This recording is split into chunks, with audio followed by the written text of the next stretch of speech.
C'est exactement l'heure de vous informer. Bienvenue mesdames, bienvenue à vous aussi monsieur à ce grand rendez-vous de l'actualité sur votre chaîne. Cette édition de journal retient comme titre à la une ce constat surprenant. Certains dépôts du marché Moïse dans la commune annexe seraient transformés en maison de tolérance. Une situation qui serait aussi à la base de l'insécurité dans ce lieu de négoce. Nous ferons le point avec Guélor Chamba et Cyril Saïdi. Bon, on signale également qu'au cours de ce journal, nous aurons un invité. Il s'agit de Tristan Chamba, directeur régional Katanga de l'entreprise de télécommunication RTL. Avec lui, nous parlerons d'une bonne nouvelle pour les Congolais et c'est à découvrir dans le corps de ce journal. Mais tout d'abord, on va prendre la direction pour parler de cette justice, la justice en République démocratique du Congo. Le Conseil supérieur de la magistrature vient de donner la date de publication des résultats du concours de magistrats, sauf changement de dernière minute. La publication interviendra le 30 octobre prochain, soit dans exactement 10 jours. L'annonce a été faite le mercredi 19 octobre 2022 après une réunion présidée par le président de la Cour constitutionnelle Dieudonné Kamoleta et le président du Conseil supérieur de la magistrature. Pour rappel, 26 000 candidats ont passé leur test le dimanche 9 octobre dernier. C'était dans 15 sites sur toute l'étendue du territoire national.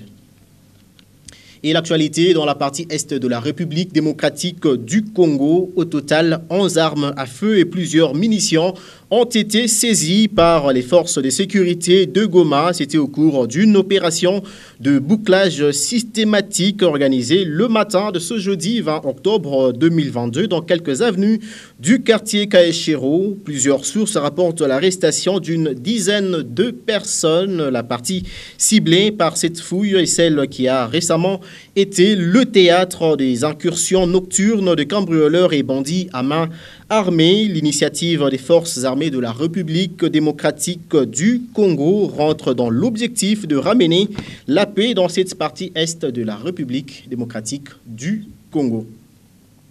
Mais tout d'abord, on va prendre cette information qui concerne le ministre des Sports et Loisirs, Serge Kondé, toujours en ce jour dans son fief électoral qui est le territoire de Sakania. Le ministre des Sports et Loisirs, Serge Kondé, a procédé au lancement des travaux de construction d'un pont. L'ouvrage devrait avoir 40 tonnes et cela pour relier la cité de Sakania à la mission catholique.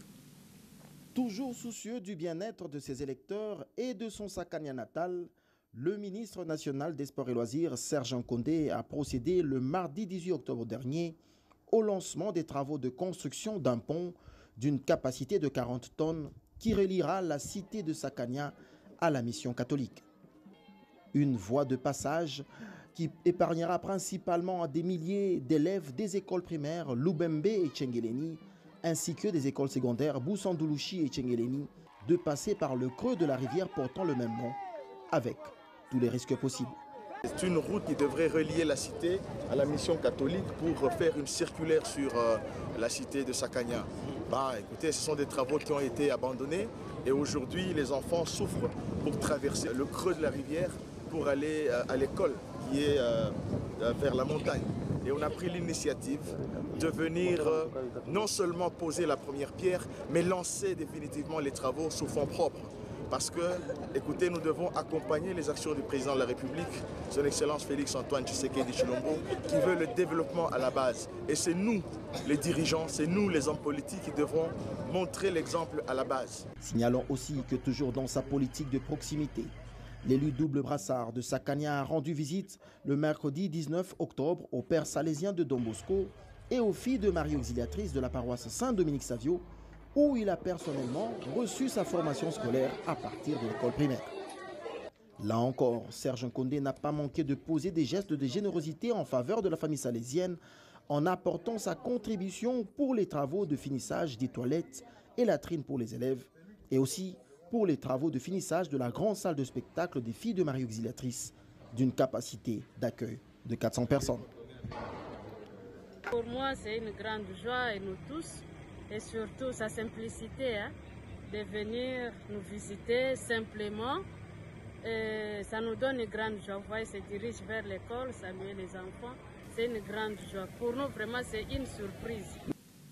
Et de Sakanya, nous allons parler cette fois de l'entreprise minière Rwashi Mining qui a procédé à la remise des intrants ou d'intrants agricoles à la population du Haut-Katanga. C'était ce jeudi 20 octobre 2022. Ce geste entre dans le cadre du soutien à la lutte contre la famine et la dépendance alimentaire dans la province du Haut-Katanga. Cet accompagnement de Rwashi Mining correspond ainsi à son cahier de charges signé avec la communauté locale. Regardez. Voilà exactement plus de 10 ans que Rwashi Mining soutient les activités des coopératives agricoles dans le Haut-Katanga. Les différents cultivateurs de la province ont reçu des intrants pour la nouvelle saison culturelle ce jeudi 20 octobre 2022. Il s'agit de plusieurs sacs de NPK 17, de l'urée 46% et des semences Panard. Et dans le cadre du cahier des charges signé avec la communauté de la Rwashi, cette dernière a reçu exclusivement une quantité suffisante d'intrants pouvant couvrir 75 hectares repartis entre les 15 quartiers de la commune. Et l'autre part revient aux coopératives agricoles. Pour Kitungwa Mbayo, agronome de cette municipalité, les bénéficiaires doivent déjà se mettre au travail pour obtenir un résultat satisfaisant. Ils doivent d'abord respecter le calendrier agricole. Dès qu'il a, comme on vient de donner les engrais, il n'a qu'à respecter aussi de semer à temps et de faire aussi le problème de sarclage à temps pour avoir une bonne récolte. Rwashi Mining ne compte pas s'arrêter là. D'autres moyens techniques sont déjà disponibles pour tout besoin d'aménagement des terres dans le sens de l'agriculture. Une façon pour cette entreprise de participer aux côtés du gouvernement congolais dans la lutte pour le bien-être des populations. Et du côté des cultivateurs, il y a de quoi remercier les responsables de Rwashi Mining. Nasema merci, merci. Mungu abajalie maisha marefu ya mwili na ya kazi. Mungu azidi kubachunga na kubapigania usiku na mchana. Kwani hivi kunafanya ni kitu kimakelele sana. Nous félicitons l'entreprise Rwashi Mining. Pour nous, c'est un panneau publicitaire. Si les autres entreprises pouvaient suivre, emboîter le pas de l'entreprise Rwashi Mining, certes, on pouvait parler de la crise alimentaire, mais à un degré moindre. Pour sa part, la chargée du social, Elise Kalassa, n'a pas manqué, au nom de Rwashi Mining, de prodiguer des sages conseils aux bénéficiaires cultivateurs. On est là toujours dans ma place, moi, on est là un peu vide, ma chambre et tout. Pourquoi n'est pas quoi comme au sorgho? Parce qu'avec sorgho, on est facilement bouilli, et puis, comme on a moko, non seulement il n'a pas bien demandé sur le marché, mais également, donc ça veut dire qu'il n'y a pas d'équilibre. C'est donc une bouffée d'oxygène pour plus d'une dizaine de coopératives agricoles et la communauté de la Rwashi. Dans le domaine de l'accompagnement, Rwashi Mining reste égale à elle-même. D'une entreprise à une autre, mais cette fois il s'agit de l'entreprise de télécommunications RTL. Comme je l'ai annoncé dès l'entame de ce journal, nous recevons Tristan Chamba qui est directeur de région Katanga. RTL, bienvenue Tristan. Merci. RTL, dans notre journal, un retour en force où on peut considérer que c'est pratiquement une résurrection. Merci beaucoup pour cette question. Ben, en effet, RTL est toujours dans le bon. Et la bonne nouvelle que je vous apporte ce soir fera en sorte que grâce à RTL, les Congolais sont encore plus dans le bon. Et ils sont nombreux à attendre, à connaître finalement cette bonne nouvelle. De quoi s'agit-il exactement? Comme vous le savez, la RDC est pétrie des talents dans divers domaines. Et celui de la musique et sans le reste. Je pense que nous sommes meilleurs et nous avons un très grand talent musical. C'est pour ça que RTL veut faire découvrir nos talents sur une plateforme musicale mondiale. Et c'est quoi cette plateforme? Parce que les téléspectateurs voudraient bien savoir de quelle plateforme il s'agit. Il s'agit, ouvrez grand vos oreilles, il s'agit de The Voice Africa. Ok, je souligne bien, The Voice Africa. Une innovation apportée par RTL dans le monde. Vous êtes dans un monde plutôt concurrentiel. Alors, c'est quoi les conditions pour ceux qui voudraient participer à pratiquement cette plateforme musicale ou à ce concours? C'est très simple. Premièrement, il faut être majeur. Il faut avoir une SIM RTL. Ensuite, vous enregistrez une vidéo de 1 minute sans son. ok, sans musique, donc rien que votre voix, parce que vous savez, la voix est le premier instrument. Ensuite, vous allez sur le site www.thevoice.africa, je reprends, www.thevoice.africa. Vous cliquez sur le nom de votre pays. Enfin, vous remplissez un formulaire d'inscription et téléchargez votre vidéo. C'est facile, n'est-ce pas? Exactement. Alors, au-delà des vidéos enregistrées, est-ce qu'il y aura des auditions ou comment ça va se passer? Je voudrais insister d'abord une chose pour accéder au site www.thevoice.africa. Vous devez impérativement avoir une SIM RTL. Et évidemment, il y aura des auditions après le dépouillement de vos vidéos que vous allez mettre sur la plateforme. Il y aura un dépouillement et on va faire des auditions en live. Et après ces auditions, après tout ce que vous allez faire sur cette plateforme musicale, on peut savoir à quand finalement le début des enregistrements en ligne pour ceux qui sont en train de vous suivre à l'instant. Vous pourrez déjà dès cet instant aller avec votre SIM RTL, aller sur le site www.thevoice.africa, télécharger, uploader votre vidéo. Okay, et déjà, dès cet instant, la plateforme est opérationnelle. Et ça sera quoi, pratiquement, le prix à gagner? Parce qu'on sait qu'il y a quand même... C'est pratiquement un concours et à la fin, il doit nécessairement y avoir un prix à gagner. C'est quoi le prix que vous avez prévu pour cette compétition ou pratiquement pour ce concours? Le gagnant aura 100 000 $. Le gagnant aura 100 000 $ américains et un contrat d'enregistrement. Et tous les lauréats de pays, okay, parce que la compétition va se passer dans 14 pays d'Afrique où se trouve RTL, tous les lauréats seront amenés au Nigeria. Ils auront 5 000 $ par lauréat et bien sûr des cadeaux RTL pour le concours final. Donc, on espère qu'il y aura beaucoup d'adhérents par rapport à ce projet. Ça sera quoi votre dernier mot aux téléspectateurs qui vous suivent en ce moment, surtout qu'on sait que RTL, c'est quand même une grande société de télécommunications? Au nom de la direction générale de RTL RDC, je vous invite massivement de participer à cette belle aventure de Voice avec RTL. Et surtout, de démontrer non seulement à la face de l'Afrique, mais au monde entier, que la RDC est la terre de la musique. Pour ceux qui ne sont pas encore abonnés à RTL, mais qui ont le talent ou qui ont le don de la musique, veuillez vous rendre dans un shop RTL, vous pourrez acquérir une SIM, très simplement parce qu'il faut une SIM RTL pour accéder à la plateforme. Et quand vous accédez à la plateforme, j'aurais dit le nom de la plateforme, c'est www.thevoice.africa. Vous allez avoir la chance de mettre votre musique sur la plateforme pour être écouté, pour être auditionné. Et après, vous pourrez aller gagner au Nigeria, défendre la RDC et gagner 100 000 $. Y a-t-il une catégorie de personnes que vous avez ciblées pour ce concours ou bien c'est ouvert à tout le monde? C'est ouvert à tous les talents. Donc, tant que vous avez le talent de musique, quel que soit votre âge, tant que vous êtes majeur, vous pourrez participer. On espère qu'il y aura aussi des journalistes qui vont pratiquement réussir à ce concours. Merci Tristan Chamba, directeur de région Katanga RTL, pour avoir accepté notre invitation, bien sûr.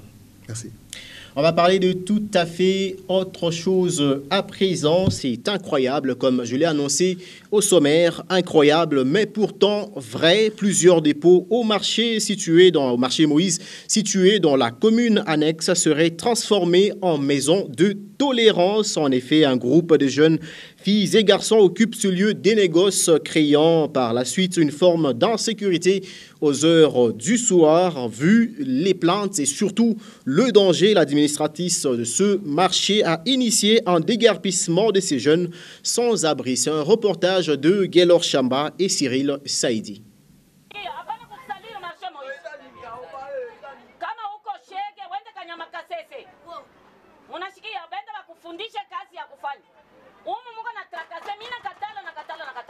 Nous sommes juste derrière le grand marché Moïse, situé dans la commune annexe à Lubumbashi, Tout au long des limites de ces lieux de négoce, tous les dépôts ou presque seraient transformés en lieux de tolérance. L'administratrice ne serait pas informée de cette situation. En tout cas, je ne peux pas faire ça, je ne peux pas loger les chégués. Vous voyez que ce sont les gens qui s'improvisent. À un milieu comme celui-ci, c'est un milieu où effectivement les gens viennent pour les achats, pour la vente et autres. Hein? À l'improviste comme ça, les gens viennent. Les chégués. Alors j'ai constaté qu'il y a des chégués. Alors je dois faire tout pour que ces messages arrivent à la destination, pour que les chégués partent, puisque là je connais qu'on a fait l'opération chégué vers Kanyamakasese. Vraiment j'ai constaté aujourd'hui qu'il y en a tant.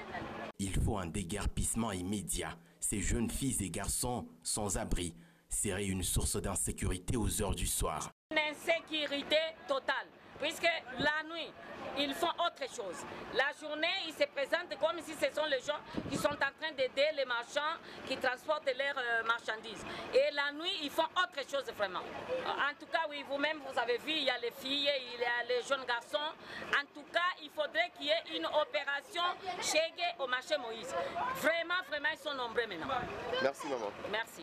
Un autre problème pour ces marchés, c'est la réhabilitation qui tarde à venir. Alors que ces derniers renferment déjà un nombre important des vendeuses et vendeurs venus de tous les 4 coins de la ville de Lubumbashi. Poursuivons ce journal avec une autre note qui concerne l'insécurité dans la province du Haut-Katanga. Comme plusieurs communes de la ville cuprifère, Kamalondo serait aussi sous l'emprise de l'insécurité. Dans la nuit du 18 au 19 octobre dernier, plusieurs foyers dans cette entité avaient connu la visite des personnes lourdement armée. C'est désormais sous la panique et la terreur que vivent les habitants de cette commune de Kamalondo. C'était une nuit d'horreur à la commune de Kamalondo. C'est dans cette maison située non loin du bureau communal, précisément sur l'avenue Lunda, que ces malfrats auraient débuté leur chasse dans les foyers. Avec un visage de révolte, cette victime rebobine la scène tragique enregistrée dans la nuit du mardi 18 au mercredi 19 octobre 2022. Je crois vers 2h du matin, petite sœur en atwit, en chambre. Ya mulamuki, babanzi wanafanini banengia, wanashituna lamuka. Basi tufike au salon, tukuta déjà babanzi wafanini bena pomona, bena pika, bena pomona. Atukupate le courage ya kusema sisi tuingie directement mshenani au salon ndio tubangarie nono. Jato wa petite sœur bote tunawatambusha kule ngamu. Baringia banapomona mulango, banapomona meza hii ya rikalashi. Ndio ile delia tu barifa banapomona mulango, banapomona meza ya rikalashi, banaiba écran, banaiba ma téléphone tatu ya Android 2 na Kaitel kamoya et puis banaiba na makuta. Une source de colère pour cette autre victime qui se retrouve coincée sérieusement entre le désespoir et l'impasse. Insécurité mkamalondo inapita binaluria bakitulakaka banasema muchunge quartier yenu tutailuria bakuyaka etura kwanza ini ya tatu hii banakuya injo balikuwa sasa na mamishale na mani donc balikuwa na bintu bien bakwa basha kujipreparer donc tuku karibu na nani na commune. Énième cas d'insécurité dans ce quartier. La population s'inquiète pour leur sécurité chaque nuit ou presque. Balikuwa ba mingi sana. Balikuwa ba mingi. Atutabayua balikuwa bangapi nini me balikuwa ba mingi sana. Balikuwa na teni ya ba policier. Je balikuwa na tolomba ko batu angalirie kututakufala batu takimbilia wapi? Orike Kamalondo atwazo kushika mambo ba mwiji na kwa mambo ba mwiji mpaka pasasa. Balapasura la meza balalabisha vitu vya munyumba. Alors que des efforts seraient conjugués côté autorité pour éradiquer l'insécurité, le Haut-Katanga aurait toujours un tableau sombre sur ses chapitres. D'aucuns qualifient d'insuffisance le dit effort. À quoi servirait donc de garder les barrières de contrôle des nuits et quel serait le travail des patrouilles de la police FARDC, s'interroge-t-il. Il n'y a pas que de l'insécurité à Lubumbashi, mais aussi un accroissement démographique, ce qui logiquement entraîne d'autres besoins. C'est par exemple le cimetière pour les derniers hommages, ce qui fait que le village Chimpauka est beaucoup plus sollicité depuis un temps pour les enterrements. Il faut signaler que c'est beaucoup plus par les populations pauvres ou démunies. C'est un constat de Merveille Congolo. Kakila, c'est ce cimetière situé à seulement 5 km de Lubumbashi, après le quartier Golf-Austin, où les conditions d'enterrement laissent à désirer. Des tombes superposées les unes sur les autres, les enterrements se font en désordre, c'est-à-dire sans respecter les limites. Ces cimetières réservés uniquement autrefois aux villageois de Chimpauka se voient aujourd'hui sollicités même par les habitants des contrées voisines. Alain Sassoula, habitant de ce village, retrace l'histoire de ces lieux des morts. Ndio hii cimetière dans le temps ilianzo saidiaka paka ba villageois bale bakaji ba mukini. Alors présentement iko nasaidia vraiment ma quartier ya kwa chana tabia mfano ya quartier ya Golf Austin kote ya Kialuaya na bijiji bingine sa ya Jacques Simba bona wakujika paka pays cimetière et tout. Le désordre observé dans ces lieux de repos éternels nécessiterait une solution, et même si croix pour les unes en bois et les autres métalliques devraient être uniformisés. Kainga Kalunda, un autre habitant du village Chimpauka, explique cette idée de rénovation. Kuko projet ya kuyenga cimetière tunatafuta kufanya sapin. Bo itachana na hii itakuwa ni ya kuyenga, condition iko hapo ni kusema ke msalaba ile tutaimposer ndio ile msalaba itakuya paka hapo. Hakutaka msalaba tena kutoka nje wala kusema kuyenga vile tutayenga manjimi yote itakuwa uniforme. Plus les habitants deviennent nombreux, plus le besoin d'avoir des cimetières dans la périphérie s'est fait sentir. Et la construction des cellules de Chimpauka serait l'une des solutions après que la route soit rendue praticable. Et cela nous amène à parler de cette triste nouvelle. Vous l'avez certainement appris, la presse louchoise ou haut-katongaise a été frappée par la mort de Jean-Pierre Kabengele, ancien directeur général de Nyota Radio et Télévision. À ce propos, nous allons lire ce communiqué. Nous, administrateurs gérants, directeurs général et personnel de Nyota Radio et Télévision, avons appris avec une peine infinie le décès inopiné de l'ancien directeur général Jean-Pierre Kabengele le mardi 18 octobre 2022. Une perte immense, non seulement pour la famille biologique, mais aussi celle professionnelle. Nous faisons donc part de nos sincères condoléances et que nos affectueuses pensées vous accompagnent. Que Dieu accueille auprès de lui l'âme de l'illustre disparu Jean-Pierre Kabengele. Nyota Radio et Télévision gardera le souvenir d'une bonne personne aimante, engagée, dont l'exemple continuera d'inspirer pendant longtemps. Pour Nyota Radio et Télévision, Frédéric Kitenge Kinkumba, administrateur gérant. Et ce sera avec cette triste nouvelle que nous allons mettre un terme à cette édition de journal sur votre chaîne. Mais les informations continuent sur www.nyota.net.